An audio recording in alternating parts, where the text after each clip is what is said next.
ರಾಜ್ಯದಲ್ಲಿ 28 ಲೋಕಸಭಾ ಕ್ಷೇತ್ರಗಳು, ಅದರ ಪೈಕಿ 27 ಕ್ಷೇತ್ರಗಳಲ್ಲಿ ಅಭ್ಯರ್ಥಿಗಳ ಬಗ್ಗೆ ಚರ್ಚೆನೂ ಇಲ್ಲ ಅಥವಾ ಅಲ್ಲಿ ಈಗಾಗಲೇ ಅಭ್ಯರ್ಥಿಗಳಾಗಬೇಕು ಅನ್ನುವಂತ ಕೂಗುಗಳು ಕೇಳ್ತಾ ಇಲ್ಲ. ಆದರೆ ಮಂಡ್ಯದಲ್ಲಿ ಯಾರಿಗೆ ಟಿಕೆಟ್ ಅನ್ನೋ ಪ್ರಶ್ನೆ ಈಗಾಗಲೇ ಹುಟ್ಟುಕೊಂಡಿದೆ. ಈಗಾಗಲೇ ಚುನಾವಣೆಯ ಜ್ವರ, ಮಂಡ್ಯ ಲೋಕಸಭಾ ಕ್ಷೇತ್ರದಲ್ಲಿ ಚುನಾವಣಾ ಜ್ವರ ಹೇಗಿದೆ ಅನ್ನುವ ನಾಡಿ ಮಿಡಿತವನ್ನ ಈಗ ನಿಮ್ಮ ಪವರ್ ಟಿವಿ ನಿಮ್ಮ ಮುಂದೆ ಇಡ್ತಾ ಇದೆ. ಹಾಗಾದ್ರೆ ಯಾರ ಪರಗೆ ಮಂಡ್ಯ ಜನತೆಯ ಒಲವಿದೆ? ಯಾವ ಕ್ಷೇತ್ರದಲ್ಲಿ ಪಕ್ಷದ ಪರವಾಗಿ ಹೆಚ್ಚಿನ ಮತ ಯಾವ ಪಕ್ಷಕ್ಕೆ ಸಿಗುತ್ತೆ?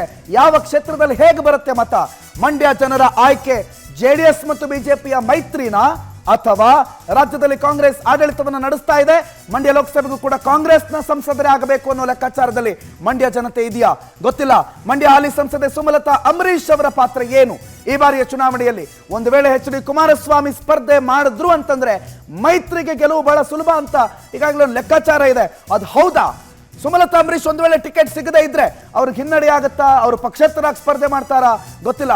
ಮಂಡ್ಯದ 8 ಅಸೆಂಬ್ಲಿ ಕ್ಷೇತ್ರಗಳಿಂದಲೂ ಕೂಡ ಭರ್ಜರಿ ರೆಸ್ಪಾನ್ಸ್ ಸಿಕ್ಕಿದೆ. ಮಂಡ್ಯ, ನಾಗಮಂಗಲ, ಮಳವಳ್ಳಿ, ಮೇಲ್ಕೋಟೆ, KR ಪೇಟೆ, ಶ್ರೀರಂಗಪಟ್ಟಣ, KR ನಗರ ಮತ್ತು ಮದ್ದೂರು ಈ 8 ವಿಧಾನಸಭಾ ಕ್ಷೇತ್ರಗಳಿಂದಲೂ ಭರ್ಜರಿ ಕರೆಗಳು ಬಂದಿದೆ.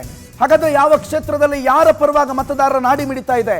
ಪ್ರತಿ ವಿಧಾನಸಭಾ ಕ್ಷೇತ್ರವಾರು ರಿಸಲ್ಟ್ ಅನ್ನು ನಿಮ್ಮ ಮುಂದೆ ಇಡ್ತಾ ಹೋಗ್ತೀವಿ. 7 ಕ್ಷೇತ್ರಗಳಲ್ಲಿ ಕಾಂಗ್ರೆಸ್ ಶಾಸಕರೇ ಇದ್ದಾರೆ. ಹಾಗಾದ್ರೆ ಮೈತ್ರಿ ಬಿಜೆಪಿ ಪ್ಲಸ್ ಜೆಡಿಎಸ್ ಅಷ್ಟು ಸುಲಭ ಇದೆಯಾ ಗೆಲುವು? ಯಾರ್ಯಾರಿಗೆ ಎಲ್ಲೆಲ್ಲಿ ಹೆಚ್ಚು ಮತಗಳು ಬಂದಿದೆ, ಯಾವ ವಿಧಾನಸಭಾ ಕ್ಷೇತ್ರದಲ್ಲಿ ಯಾರ ಪರವಾದಂತ ಒಲವು ಪ್ರಕಟ ಆಗಿದೆ? 8 ಅಸೆಂಬ್ಲಿ ಕ್ಷೇತ್ರಗಳ ಪೈಕಿ 7ರಲ್ಲೇ ಕಾಂಗ್ರೆಸ್ ಇರುವಂತ ಸಂದರ್ಭ.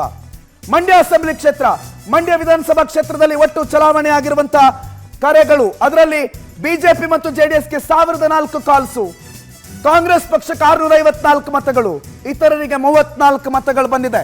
ಮಂಡ್ಯ ವಿಧಾನಸಭಾ ಕ್ಷೇತ್ರದಲ್ಲಿ ಮಂಡ್ಯದಲ್ಲಿ ಉತ್ತಮವಾದಂತ ಮುನ್ನಡೆಯನ್ನು ಪಡೆದುಕೊಂಡಿದೆ ಮೈತ್ರಿ. ಬಿಜೆಪಿ ಮತ್ತು ಜೆಡಿಎಸ್ ಮಂಡ್ಯ ವಿಧಾನಸಭಾ ಕ್ಷೇತ್ರದಲ್ಲಿ ಮುನ್ನಡೆಯನ್ನು ಪಡೆದುಕೊಂಡಿದೆ.